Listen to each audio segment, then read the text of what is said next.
In the fall of 1990, I had no reasons to suspect any serious discord in our 2-year marriage. Lonnie and I. There were a few minor sour notes. I turned down the part of Kevin Kline played in Soap Dish, a funny soap opera spoof that was written in my rhythm, and would have, for the first time in years, paid my old salary. It also starred Sally Field, which wasn't a problem for me. But Lonnie was absolutely positive it would ruin our marriage, and everyone in Hollywood would be laughing at her. It would kill me if you worked with her. The public would have loved seeing Sally and me together again. I'm positive that the movie, which became a hit with both critics and moviegoers, would have also rekindled my career. But in deference to Lonnie, I turned it down. What the hell was I thinking about? Where was my agent? I couldn't afford to be so nice. Lonnie wasn't as considerate when I complained about her spending habits. Shopping might have been a way of life among Hollywood wives, but Lonnie turned it into an art form. One morning, I gave her a brand new Platinum American Express credit card. At lunchtime, I borrowed it so I could pick up some toys for Quentin at a sporting goods store. Well, much to my embarrassment, the kid at the register told me the card was maxed out. In only a few hours, she'd spent an astounding $45,000. On another occasion, our houseman drove her to Neiman Marcus, where I've been told, the saleswoman thought it was Christmas every time she walked in. She had Clarence wait in the car, explaining she'd only be a few minutes. Now, according to him, she zipped in and out in no time, but mentioned somehow having spent $25,000 and still not gotten everything she wanted. That was the problem.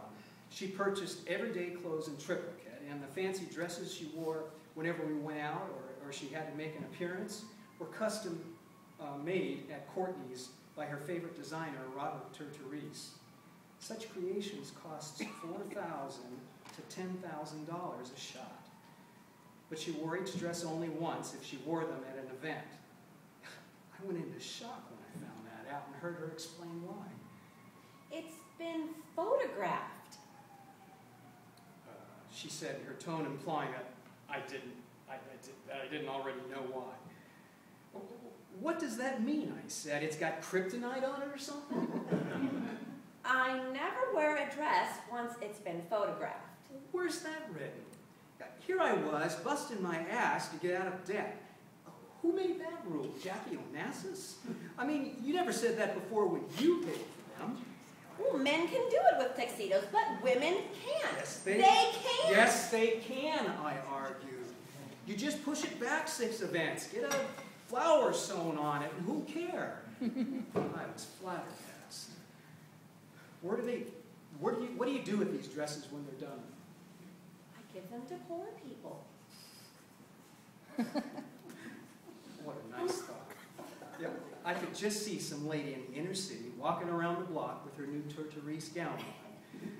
You give a $10,000 designer dress to a poor person? Where are they going to wear it? The Poor Person of the Year Awards? Why not give them to your daughter or my sister? I know Nancy. They don't have the figure for them. No matter how ludicrous her point or how loud I yelled, we were going to remain deadlocked on the issue. Lonnie's jaw tightened. She rolled her eyes. All signs pointed to her stalking out of the room at any moment. I have to dress in the style that everyone loves. I have to dress like a star.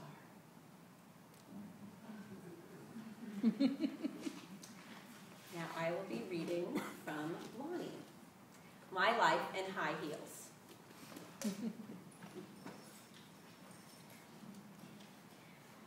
I did love Bert. I had no question about that, and I wasn't ready to walk away from him. He needed me, but I still didn't know if I could trust him. I agreed that, yes, we could try to work it out.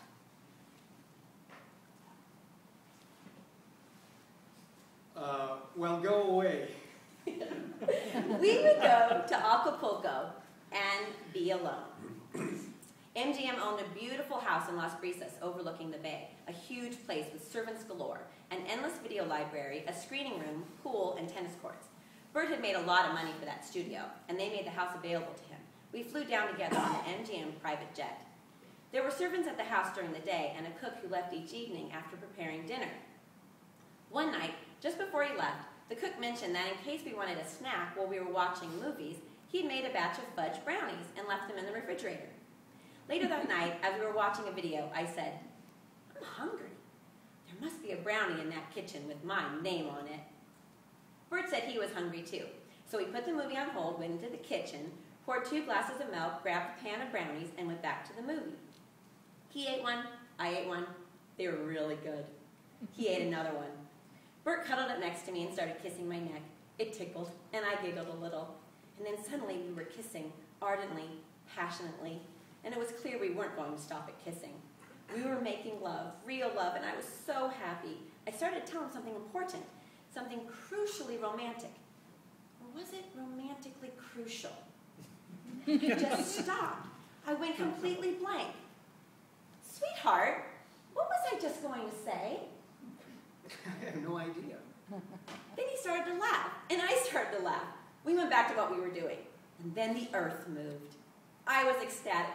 What had just happened between us was totally thrilling, totally new, and I was just so delighted I wanted to break into a chorus of My Boyfriend's Back. "Buddy Lee," I said, "I think we should come to Acapulco more often." Honey, those brownies are loaded. What do you mean? I mean grass, Lonnie. Marijuana. They're full of it. Oh my God! What? Bert, what's going to happen to me? As fast as the euphoria had hit, it was gone. I was absolutely horrified, completely freaked out. I had never even smoked a joint, let alone eaten one. I started babbling, and then I lost my train of thought again. Then suddenly I was launched into a crying jag. Bert patted me on the back, but I wasn't paying any attention to him. All I knew was I had eaten marijuana, devil weed. I fully expected that body parts would start falling off any second. I crawled on my hands and knees to the bathroom, and then I crawled back and climbed into bed, and that's the last thing I remember. The next morning I woke up and said, "Where am I?" I had no clue. I looked around and slowly I remembered. We're in Acapulco. Bert is right here beside me. I wonder what time it is.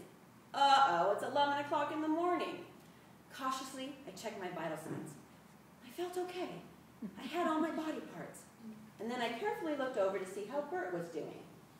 Next to me was a peacefully sleeping man, a half smile on his lips, and a thin line of brown drool sliding down his chin onto the pillow.